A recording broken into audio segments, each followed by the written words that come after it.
Hello everyone, আমি অনুষ্ঠিতি আমার ব্লগে তোমাদের সবাইকে স্বাগত। এই ব্লগটা আমি স্টার্ট করছি রবিবারের সকাল থেকে। তো এখন ঘড়িতে বাজে 9:15 মতো। এখন আমি আর শানি রেডি হয়ে চললাম মৌরিগ্রাম, মানে আমার জেঠুর বাড়ি, আবার ওখানে পিসিমণিরও বাড়ি আছে।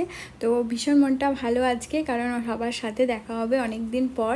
তো আমি আর শানি বেরিয়ে গেছে এখন রাস্তাতে। তো আজকে রাস্তার মানে ওয়েদারটা ভীষণ ভালো ছিল, রোদটা একদম ছিল না, হালকা একটু বৃষ্টি পড়েছিল, 5 মিনিটের একটু দাঁড়াতে হয়েছিল। কিন্তু কলকাতার রাস্তাঘাট জ্যাম নিয়ে একটু পৌঁছাতে একটু 11টা মতো বেজে গেছিলো।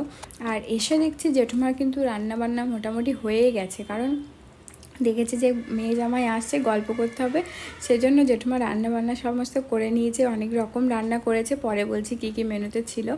আর আজকে তারপরে এসেছিলাম এই যে দাদার বৌমনির বাড়িতে। দাদার আজকে ছুটি আছে, সেজন্য আমরা রবিবারে এলাম, কিন্তু আমাদেরকে চলে যেতে হবে। জেঠুমাদেরও মনটা খারাপ লাগছে, কিন্তু আমরা দেখা তো হলো অনেক দিন পর। তো এখন দেখছিলাম বিয়ের অ্যালবাম দাদার বৌমনির, কিন্তু ওই রিমার জন্য মনটা বেশ খারাপ লাগছিল, ওর ছবিগুলোর জন্য দেখছিলাম। আর এই যে বাবাই ভাইও চলে এসেছে, আমাদের এখন খাওয়া দাওয়া স্টার্ট হয়ে গেছে। এই যে 3 রকম ভাজা, পোস্ত, ডাল, চিংড়ি মাছ, চিকেন, চাটনি আর স্যালাডও ছিল।